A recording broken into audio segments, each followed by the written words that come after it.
Today is 14th. I still didn't get my salary. You know the situation, right?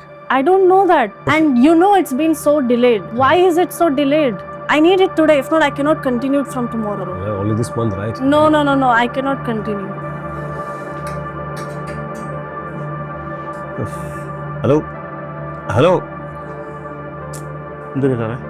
Shafi, നാളെയാണ് office റെൻറ്റിൻ്റെ date. അക്കൗണ്ടിൽ പൈസ ഇല്ലെങ്കിൽ cheque bounce ആവും. Credit card വേറെ, കാർഡിൽ 3 ലക്ഷം വേറെ. എനിക്ക് ആലോചിച്ചിട്ട് എത്തും പിടി കിട്ടുക. എടാ, ഞാൻ അവളോട് പറഞ്ഞതാ 20 തീയതിക്ക് ശേഷം കൊടുക്കാം. എടാ, 1 വർഷമായില്ലേ അവളൊക്കെ നമ്മളോട് പണിയെടുക്കുന്നു. ഇവർക്കൊക്കെ ഒന്ന് മനസ്സിലാക്കി നിന്നൂടെ? അവളോട് പോകാൻ പറ സാറേ. ഇവിടെ വന്നിട്ട് ചുമ്മാ റീൽസ് കണ്ടുകൊണ്ടിരിക്കുന്ന നമുക്ക് സാലറി. അവളും അവളുടെ സെയിൽസ് ടീം ഒന്ന് ആത്മാർത്ഥമായിട്ട് പണിയെടുത്തില്ലെങ്കിൽ നമുക്ക് ടെൻഷൻ അടിക്കേണ്ട ആവശ്യം ഉണ്ടായിരുന്നോ? സാറിപ്പോൾ നാളത്തെ ചെക്ക് ബൗൺസ് ആതിരിക്കാനൊന്നും ചെയ്യാൻ പറ്റും. ആലോചിച്ചിട്ട് എത്തും പിടി കിട്ടുക.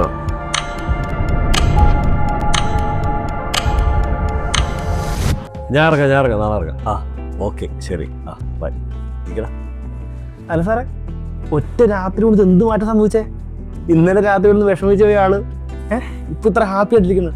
കഴിഞ്ഞൊരു 3-4 മാസമായിട്ട് ഇത്ര ഹാപ്പി ആയിട്ട് സാറിനെ ഞാൻ കണ്ടിട്ടില്ല. എടാ ഷാഫി, ഇന്നലെ എന്താ സംഭവിച്ചതെന്നറിയോ? ഇന്നലെ ഈ സ്ട്രെസ്സും ടെൻഷനും കാരണം ഉറക്കം വരാതെ കണ്ണു തുറന്ന് കിടക്കായിരുന്നു. വെളുപ്പിനൊരു 3 മണിയൊക്കെ കാണും. മോൻ എണീറ്റു, ഭയങ്കര കരച്ചിലും. വൈഫാണെങ്കിൽ നല്ല ഉറക്കം. പിന്നെ അവനെ കളിപ്പിച്ച് അവൻ്റെ കൂടെ ഞങ്ങൾ ടൈം സ്പെൻഡ് ചെയ്തപ്പോൾ സത്യം പറഞ്ഞ ഈ സ്ട്രെസ്സും ടെൻഷനൊക്കെ ഞങ്ങൾ പോയി. അവനാണെങ്കിൽ അപ്പനെ കിട്ടിയതിൻ്റെ ഭയങ്കര സന്തോഷം. അങ്ങനെ മൈൻഡ് ഫ്രീ ആയിട്ട് ഇങ്ങനെ ആലോചിക്കുമ്പോൾ നിനക്ക് ഓർമ്മയുണ്ടോ നമ്മുടെ റജി? മറ്റേ ക്യാഷ് വാങ്ങിച്ചിരുന്നേ. അവൻ എന്നെ കഴിഞ്ഞ ആഴ്ച വിളിച്ചിട്ടുണ്ട്. അക്കൗണ്ട് നമ്പർ ചോദിച്ചാൽ വിളിച്ചത്. ഞാൻ ഈ സ്ട്രെസ്സിൻ്റെ ഇടയിൽ കൊടുക്കാനും പറഞ്ഞു. അങ്ങനെ അവൻ അക്കൗണ്ട് നമ്പർ അയച്ചു കൊടുത്തു. ഒരു അരമണിക്കൂറിൽ അവൻ ഫണ്ട് അയച്ചു. അങ്ങനെ ചെക്കിൻ്റെ പ്രശ്നം സോൾവ് ആയി. പിന്നെ ആ സന്തോഷത്തിൽ ഞാൻ അവനെ വിളിച്ചു. സംസാരത്തിൻ്റെ ഇടയിൽ കമ്പനിയുടെ പ്രശ്നങ്ങളും കാര്യങ്ങളൊക്കെ പറഞ്ഞപ്പോൾ അവൻ നിങ്ങളുടെ ദിവസങ്ങളിൽ ഫണ്ട് അറേഞ്ച് ചെയ്ത് തരാൻ പറഞ്ഞു. അങ്ങനെ ആ ഫണ്ട് വന്നു കഴിഞ്ഞാൽ പിന്നെ നമ്മുടെ 3/4 പ്രശ്നവും സോൾവ് ആയി.